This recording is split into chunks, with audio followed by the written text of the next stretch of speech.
ہمارے گھر میں جو بی بی برتن ہوتی ہے وہ ہمارے ساتھ بیٹھ کے روٹی نہیں کھا سکتی، اس کو یہ اجازت نہیں ہوتی۔ ہمارا جو مزدور ہوتا ہے نا، ایک صاحب کہنے لگے یہ بچہ میرے پاس کام کرتا ہے، اس کے ابا جی بھی کرتے تھے، تو میں نے کہا اس کا مطلب یہ ہے کہ تم نے آگے نہیں بڑھنے دیا، تم نے کہا مزدور ہی رہنا ساری زندگی، یہی رہنا میرے پاس، آگے نہ بڑھنا۔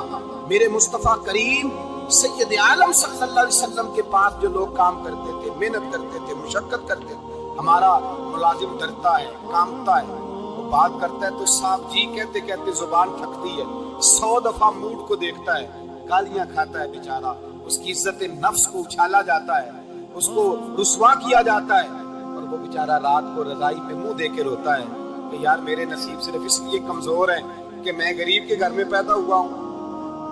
ہم احساس نہیں کرتے، اور مزدور کو کبھی موقع مل جائے جان چھوٹنے کا تو بھاگ جاتا ہے۔ ہمارا کردار اور اخلاق ایسا نہیں ہوتا۔ حضرت زید بن حارثہ رسول اللہ کے غلام تھے، نبی پاک کے گھر میں جھاڑو دیتے تھے، برتن مانجتے تھے، یہ بچپن میں اپنے قبیلے سے گم ہو گئے تھے، کسی نے اغوا کر کے لا کر کے بیچ دیا تھا، گم ہو گئے تھے، حضور کی بارگاہ عالی مرتبت میں لائے گئے۔ حضرت زید بن حارثہ سارا دن کام کاج کرتے، کوئی آدمی آیا ان کے علاقے کا مکہ مکرمہ، ان کو پہچان کر واپس گیا ان کے قبیلے میں اور جا کے بتلایا کہ تمہارا بیٹا تو محمد ابن عبداللہ صلی اللہ علیہ وسلم کے پاس۔ اس وقت حضور نے بھی اللہ نے نبوت نہیں فرمایا تھا۔ ان کے والد حارثہ چچا لینے آئے اور نبی پاک کے پاس آئے تو 2 تھیلیاں شرفیوں کی بھر کے لائے، کہنے لگے حضور یہ پیسے لے لیں، 2 تھیلیوں میں پیسے ڈالیں، دینار ہے درہم ہے، حضور لے لیں، ہمارا بیٹا دے دیں۔ نبی پاک صلی اللہ علیہ وسلم نے فرمایا تمہیں غلطی لگ گئی ہے، پیسے پیچھے ہٹاؤ، میں زید کو بلاتا ہوں، میں زید کو، ادھر دیکھیے گا، میں زید کو، میں اسے بلاتا ہوں، اگر وہ جانا چاہے تمہارے ساتھ تو مجھے اعتراض نہیں لے جانا۔ چچا اور باپ کہنے لگے آپ عجیب بات کرتے ہیں، وہ غلامی چھوڑ کے نہیں جائے گا، آپ عجیب بات کرتے ہیں، وہ مزدوری چھوڑ کے بادشاہی اختیار نہیں کرے گا، ہم کھاتے پیتے لوگ ہیں، اس کی ماں ترس گئی ہے اس کو ملنے کو، بہنیں روتی ہیں، وہ جائے گا نہیں۔ میرے حبیب نے فرمایا تم نے ابھی یہ ذائقہ چکھا نہیں، تمہیں اس کا پتہ نہیں، تو میں بلاتا ہوں، اگر جانا چاہے تو پیسوں کی ضرورت نہیں لے جانا۔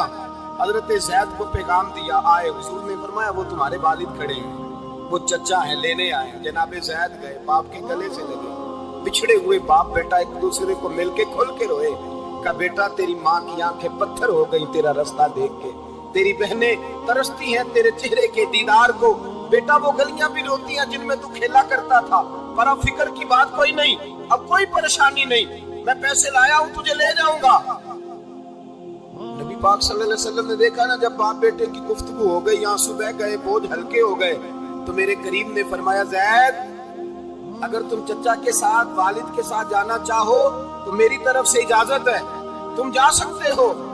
یہ لفظ کہے تو جناب زید دوڑ کے حضور کے قدموں میں آ کے بیٹھ گئے، حضور کے قدموں میں بیٹھ گئے، اور گویا فاضل بریلوی علیہ رحمہ نقشہ بیان کرتے ہیں، کہنے لگے تیرے قدموں میں رہوں غیر کی ٹھوکر پہ نہ ڈال، میں جھڑکیاں کھاؤں کہاں چھوڑ کے صدقہ تیرا، اور تیرے قدموں میں جو ہے غیر کا منہ کیا دیکھے، کون نظروں پہ چڑھے دیکھ کے تلوا تیرا۔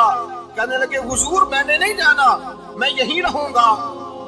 چچا اور باپ نے دیکھا تو کہنے لگے بیٹا تو غلامی چھوڑ کے نہیں جائے گا، تو ملازمت چھوڑ کے بادشاہی میں نہیں جائے گا۔ آپ کے والد کو آپ فرمانے لگے ابا جی ذرا 2 گھڑیاں یہاں رہ کے تو دیکھیں، یہاں 2 گھڑیاں رہ کے تو دیکھیں۔ فرمایا یہاں ملازموں کا وہ اعزاز ہے جو شہزادوں کا ہوا کرتا ہے، یہاں خادموں کی وہ عزت ہے، اور پتہ پھر ان کو مقام کیا ملا، یہ واحد صحابیاں جن کا نام اللہ نے قرآن پاک میں بیان فرمایا ہے، نام اللہ نے قرآن مجید میں بیان فرمایا۔ حضور کا اپنے غلاموں کے ساتھ جو تعلق تھا، اپنے ملازموں کے ساتھ جو رشتہ تھا، بڑا آدمی آتا نا، بڑا آدمی تو لوگوں کی سانس سوکھ جاتے ہیں، اٹھ کے ملتے ہیں، بڑا کچھ کرتے ہیں۔ مزدور آتا ہے تو لوگ اوے کہہ کے پکارتے ہیں، ان کو خبر ہی نہیں کہ اس شخص کا اعزاز کتنا ہے۔ حضرت انس بن مالک رضی اللہ تعالیٰ عنہ فرماتے ہیں میں چھوٹا سا تھا، میری اماں مجھے حضور کے گھر چھوڑ گئی، میں نے 10 سال نوکری کی نبی پاک کی۔ کتنے سال بولیے؟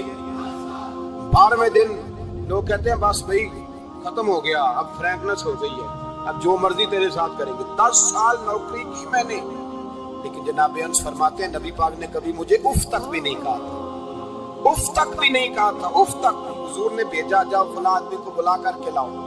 حضرت انس بن مالک رضی اللہ تعالیٰ عنہ فرماتے میں بلانے گیا، بچہ تھا چھوٹا سا، رستے میں بچے کھیل رہے تھے تو میں ان کے ساتھ کھیلنے لگا، محو ہو گیا، مجھے پتہ ہی نہ چلا وقت کا۔ حضور نے جب مجھے بھیجا تو فرمایا جلدی جانا اور جلدی آنا۔ اب مجھے خبر ہی نہیں، بڑی دیر ہو گئی۔ حضور وہاں انتظار کر کر کے خود تشریف لائے۔ کہتے جب نبی پاک آئے تو میں بچوں کے ساتھ کھیل رہا تھا۔ حضور نے جب مجھے کھیلتے ہوئے دیکھا، میری اچانک نظر پڑی تو میرے ہوش اڑ گئے۔ حضور نے تو کہا تھا جلدی آنا، اور میں یہاں کھیلنے لگا، یہاں اتنا الجھا کہ مجھے خیال نہیں رہا کس کام آیا ہوں۔ حضرت انس فرماتے ہیں میں ڈرنے لگا، جیسے جیسے حضور قریب آتے میری ٹانگیں کانپتی۔ فرماتے ہیں جب نبی پاک قریب آئے تو قربان جاؤں معصوم آمنہ کے، فرماتے ہیں حضور نے میری گردن پہ تھپکی دی اور حضور نے ہنس کے فرمایا او بھائی لگتا ہے تو کھیل میں گم ہوا ہے تو تجھے یاد ہی نہیں رہا میں نے کس کام بھیجا تھا، تجھے یاد ہی نہیں رہا۔ کہا یا رسول اللہ صلی اللہ علیہ وسلم میں بھول گیا تھا، میں ابھی جاتا ہوں۔ کیا انداز ہے، کیا شفقت ہے، کیا رنگ ہے۔ حضور میں ابھی گیا اور ابھی آیا۔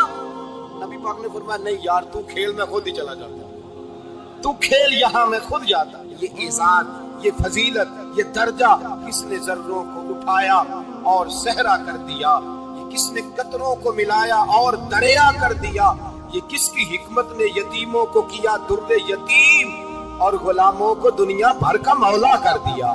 یہ کس نے اتنا، میرے بھائی مزدور کو حضور نے احساس دیا۔ نبی پاک اپنے ہاتھ سے کام کرنے والے کے ساتھ حسن سلوک کرتے، محبت کرتے، پیار کرتے۔ ایک بوڑھی اماں تھی جو مسجد میں جھاڑو دینے کی مزدوری کرتی تھی۔ کیا کام کرتی تھی؟ دعا کریں اللہ ہم سب کو مسجد کی صفائی کی توفیق عطا فرمائے۔ بوڑھی اماں تھی، مسجد کی صفائی کرتی تھی، نوکری کرتی تھی، بیمار ہو گئی۔ بخاری شریف میں موجود ہے اللہ کے محبوب صلی اللہ علیہ وسلم روز تیمارداری کرنے جاتے۔ ایک وقت ایسا آیا کہ دن میں 2 مرتبہ حضور تیمارداری کرنے جاتے۔ ایک شام نبی پاک نے فرمایا اس کا انتقال ہو جائے تو مجھے اطلاع کرنا۔ صحابہ کہتے ہیں رات کے وقت ان کا انتقال ہوا، ٹھنڈ کا موسم تھا، ہم نے حضور کو تکلیف دینا مناسب نہ سمجھا، ہم نے دفن کر دیا۔ سویرے اللہ کے حبیب نے پوچھا تم نے مجھے اطلاع کیوں نہیں دی؟ حضور سردی بڑی تھی۔ کون جاتا ہے مزدوروں کے جنازوں میں؟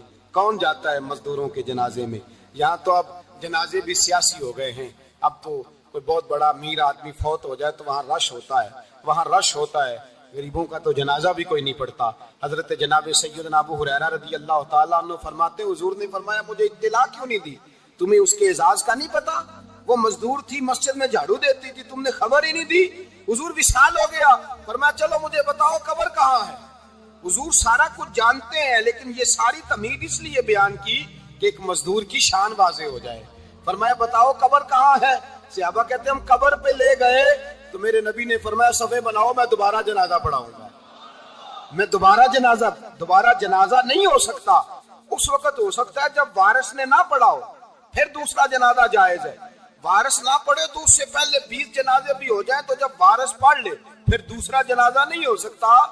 حضور نے دوسرا جنازہ اس لیے پڑھایا کہ حضور اپنی ساری امت کے وارث ہیں، نبی پاک ساری امت کے وارث ہیں۔ فرمایا پر بناؤ صفے میں جنازہ پڑھاتا ہوں۔ مزدور کو اعزاز دیا، پیار کیا۔ حضرت عبد الرحمن ابن عوف رضی اللہ تعالیٰ عنہ فرماتے ہیں ایک دن میرا دل کیا تھا کہ میں غریب ہو جاؤں۔ کیا ہو جاؤں؟ آپ اپنے لیے دعا نہ کریں لیکن حضرت عبد الرحمن ابن عوف کے الفاظ تو دہرائیں۔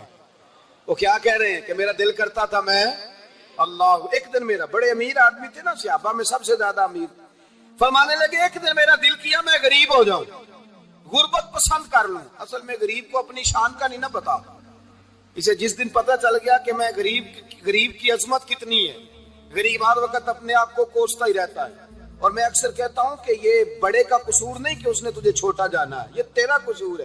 تو احساس کمتری میں کیوں مبتلا ہوا؟ تو نے اپنے آپ کو چھوٹا کیوں جانا؟